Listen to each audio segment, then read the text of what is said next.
চিন্নাস্বামীর মাঠে দুরন্ত match CSK versus RCB. হাড্ডাহাড্ডি ম্যাচে শেষ পর্যন্ত আরসিবি সিএসকে কে হারালো মাত্র 2 রানে।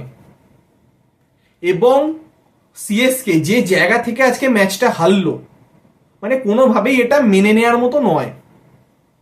যেখানে 214 রান চেস করতে হবে, আয়ুষ এবং জাডেজা পুরো প্ল্যাটফর্ম সেট, সেখানে জাডেজা লাস্ট অব্দি নট আউট ছিল, তার 3টে ক্যাচ ড্রপ হয়েছে। একটি ড্রপ করেছে লুঙ্গি এনগিডি, একটি ড্রপ করেছেন টিম ডেভিড, এবং একটি 19th ওভারে বিরাট কোহলি পর্যন্ত ড্রপ করেছে। এবং তার লাস্ট 2টো ক্যাচ ড্রপ হয়েছে 18 নম্বর ওভারে, 19 নম্বর ওভারে। তো সেই জায়গাতে তিনি যদি ম্যাচ ফিনিশ করতে না পারেন, তাহলে এর থেকে দুর্ভাগ্যের বিষয় সিএসকে ফ্যান্সদের জন্য কিছু হতেই পারে না। এবং তিনি 18 নম্বর ওভারে সুয়েশের ক্ষেত্রেও, 19 নম্বর ওভারে ভুবনেশ্বর এবং 20 নম্বর ওভারে ইয়াস দয়াল ফুল টস গুলো মিস করেছেন।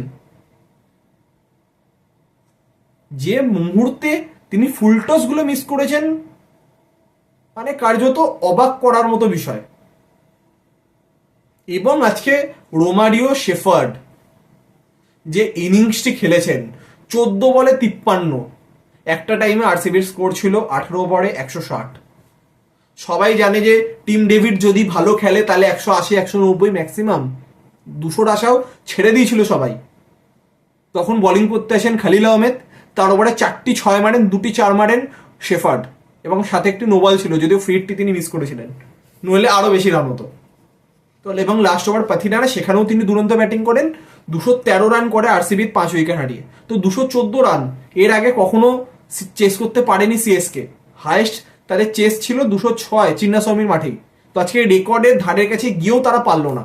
এখানে আয়ুষ মাইত্রী 94 রানের আউটস্ট্যান্ডিং ইনিংস খেলেন, সাথে জাডেজাও ভালো ইনিংস খেলেছিলেন, কিন্তু শেষ অব্দি তার ম্যাচটা ফিনিশ করা দরকার ছিল। এবং এখানে আজকে যে বিষয়টি, সেটা হচ্ছে 17 নম্বর ওভার লুঙ্গি এনগিডি বোলিং করতে আসেন, সেই ওভারটাই কার্যত ম্যাচের মোডটাকে বদলে দিল। নথে ম্যাচটা পুরোটাই সিএসকে কন্ট্রোলে ছিল।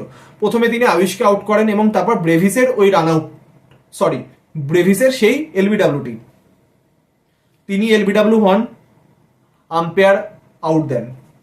তো বেসিক্যালি কি হয়, আম্পায়ার আউট দেওয়ার পরই আমরা দেখতে পাই যে স্ক্রিনেতে ডিআরএস টাইমারটা চালু হয়ে যায়, যেটা 15 সেকেন্ডের থাকে। তো এখানে কোনো টাইমার দেখা যাচ্ছিল না। তো যথারীতি তিনি জাডেজার সাথে কথা বলেন, কথা বলে যখন তিনি ডিআরএস নিতে যান, আম্পায়ার বলেন যে আপনি আর ডিআরএস নিতে পারবেন না, কারণ 15 সেকেন্ড ওভার হয়ে গেছে।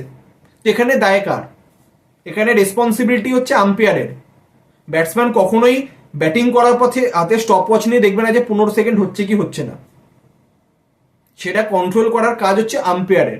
যদি স্ক্রিনেতে না আসে, তাহলে আম্পায়ার্সকে ইনফর্ম করা উচিত প্লেয়ার্সদেরকে যে তোমার টাইম কমে আসছে। তো সেখানে ব্যাটসম্যানের এখানে কোনো ভুলই নয়। কিন্তু দুর্ভাগ্যজনকভাবে ব্রেভিসকে প্রথম বলেই আউট হয়ে চলে যেতে হয়, যদিও দেখা যায় যে বল ট্র্যাকিংয়ে বলটা উইকেট মিস করছিল।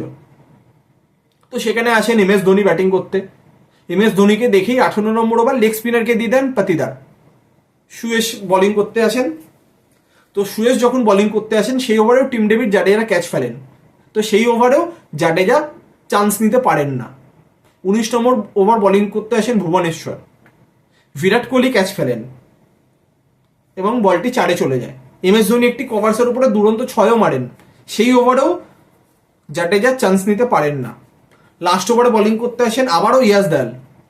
আগের বছরেও সেই ম্যাচটি চিন্নাস্বামীর মাঠে লাস্ট ওভার বোলিং করেছিল ইয়াস দয়াল, আজকেও সেখানেও বল ফুল টস পড়ছিল, সেখানেও চান্স নিতে পারেন না জাডেজা। তাহলে যে পুরো ম্যাচটাকে লাস্ট অব্দি নিয়ে আসার যে খাটনিটা তিনি করলেন, পুরোটাই বেগার খাটনিতে পরিণত হলো। তো এম এস ধোনি আউট হয়ে যাওয়ার পর দুবে আসেন, প্রথম বলেই 6 মারেন এবং সেটি ছিল নো বল, অর্থাৎ 3 বলে 6 রান বাকি, এবং সেই বলটা ফ্রি হিট। সেই জায়গাতে 3টে বলে 3টে সিঙ্গেল হয়েছে, 2 রানে ম্যাচ হেরে গেছে দল। মানে এর থেকে দুর্ভাগ্যজনক তো সিএসকে ফ্যান্সদের জন্য কিছু হতেই পারে না। তো আমরা যদি একটু শুরু থেকে যদি দেখি, CSK captain M S Dhoni toss জিতে বোলিং করার সিদ্ধান্ত নেন। প্রথমেই বেথেল এবং বিরাট কোহলির 100 রানের ওপর পার্টনারশিপ, সেই পার্টনারশিপ ব্রেক করেন পাথিরানা, 55 রানে আউট হন বেথেল। তারপর আসেন পাডিকাল। তো তারপর যখন বিরাট আউট হয়ে যায় স্যাম কারানের বলে 62 রানে, তারপরে কিন্তু রান রেটটা আরসিবির কমতে থাকে 18 ওভার পর্যন্ত। তো 18 ওভার 160 থাকে, এবং লাস্ট 2 ওভারে তো কি হয়েছে সেটা আমরা সকলেই দেখেছি এবং অলরেডি আমরা ডিসকাসও করেছি। তো এখানে মিডিল ওভার্সে পাতিদার, পাডিকাল এবং জিতেশ শর্মা দুজনেই, এই তিনজনেই কিন্তু ভালো ইনিংস খেলতে পারেননি। পাডিকাল করেছেন 17, পাতিদার 15 বলে 11, জিতেশ 8 বলে 7, এবং শেফার্ড লাস্টে 14 বলে 53, 4টি 4, 6টি 6, এবং খালিল আহমেদ 3 ওভারে 65 রান খেয়েছে। তো 3টি উইকেট নিয়েছিলেন পাথিরান, একটি স্যাম কারেন, একটি নূর আহমেদ। তো 214 যখন চেস করতে নেমে সিএসকে প্রথম পাওয়ার প্লেতে তাদের দুটি উইকেট পড়ে যায়। রশিদকে আউট করেন কুনাল পান্ডিয়া, স্যাম কারানকে আউট করেন লুঙ্গি এনগিডি। তারপর আয়ুষ মাইত্রী আর জাডেজার মধ্যে দুরন্ত পার্টনারশিপ। আয়ুষ মাইত্রী 94 রানে আউট হয়ে যান, জাডেজা 77 রান নট আউট ছিলেন। Brevis golden duck, MS Dhoni 8 বলে 12, শিবম দুবে 3 বলে 8। এবং বোলিংয়ের ক্ষেত্রে 3টি উইকেট নেন এনগিডি, একটি ইয়াস দয়াল এবং একটি কুনাল পান্ডিয়া। তো আজকে আরসিবির হয়ে কিন্তু হ্যাজেলউড অ্যাভেলেবেল ছিলেন না, তার জায়গায় লুঙ্গি এনগিডিকে খেলানো হয় এবং তিনিও তার দায়িত্ব ভালোভাবে পালন করেন এবং 3টি উইকেট নেন। যদিও তিনি জাডেজার একটি ক্যাচ ফেলেছিলেন, সেটা অতটা ক্রুশিয়াল হয়ে দাঁড়ায়নি। তো আজকে বেসিক্যালি আমরা যদি যখন আরসিবি ব্যাটিং করছিল, প্রথম 10 ওভার ডমিনেট করে আরসিবি,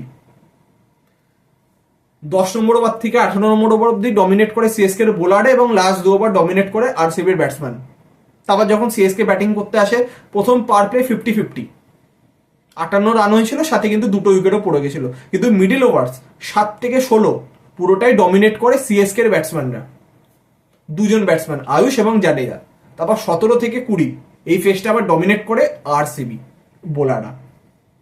মানে একটি হাড্ডাহাড্ডি কন্টেস্ট আমরা আজকে দেখতে পেরেছি, এবং যে ম্যাচের শেষে দুর্ভাগ্যজনকভাবে সিএসকে 2 রানে ম্যাচটি হেরে যায় এবং আরসিবি আরও একটি ম্যাচ জিতে 16 পয়েন্টে চলে গেল, অর্থাৎ প্লে অফে যাওয়ার কার্যত নিশ্চিত। খুব অঘটন না ঘটলে এবছর তারা প্লে অফে যাচ্ছে, এটা কনফার্ম। তারা 16 পয়েন্টে পৌঁছে গেছে, এখনো তাদের 3টে ম্যাচ বাকি। তারা অতি অবশ্যই চাইবে এই 3টে ম্যাচেও এরকম পারফরমেন্স করতে। এবং সিএসকে এর পয়েন্ট অফ ভিউ থেকে কোনো কিছুই তাদের ঠিকঠাক হচ্ছিল না, কিন্তু আজকে কোথাও দেখে মনে হয়েছিল যে ব্যাটিংয়ে তারা এই ম্যাচটা বার করে দেবে, রেকর্ড রানচেস তারা করবে। কিন্তু শেষ মুহূর্তে গিয়েও তারা যেভাবে ব্যর্থ হলো, সেটা অবশ্যই তারাও হতাশ হবে, তাদের ফ্যান্সরাও হতাশ হবে। কিন্তু আজকে যে সিএসকে যেরকম পারফরমেন্স করেছে, সেটা তাদের লেভেল অফ ক্রিকেটের সাথে যায়, যে 214 রান চেস করতে হলেও তারা লাস্ট অব্দি ম্যাচটাকে নিয়ে গেছে, ভালো পারফর্ম করেছে, জেতার কাছাকাছি চলে গেছিল। কিন্তু এখানে অবশ্যই জাডেজার ম্যাচ ফিনিশ করা উচিত ছিল, তিনি অনেক সুযোগ পেয়েছিলেন। 3টে ক্যাচ মিস হওয়ার পরও তিনি পারলেন না। তিনি অতি অবশ্যই নিজেও খুব হতাশ হবেন, যে আজকে তিনিও ভাববেন যে আজকে তার ম্যাচ ফিনিশ করাটা দরকার ছিল। কিন্তু এন্ড অফ দ্য ডে আমরা যদি দেখি, আরসিবি সিএসকে 2 রানে ম্যাচটা হারিয়ে দিল। তো এই হচ্ছে আজকের ম্যাচের আপডেট। তো আগামীকাল মেগা সানডে ডাবল হেডার, প্রথম ম্যাচ ইডেন গার্ডেন্সে কলকাতা বনাম রাজস্থান, এবং দ্বিতীয় ম্যাচ রাতে ধর্মশালাতে পাঞ্জাব ভার্সেস লখনৌ। দুটো ম্যাচেরই বিস্তারিত আপডেট নিয়ে অতি অবশ্যই দেখা হবে নতুন ভিডিওর মাধ্যমে। তো এখনকার মতো এতটাই।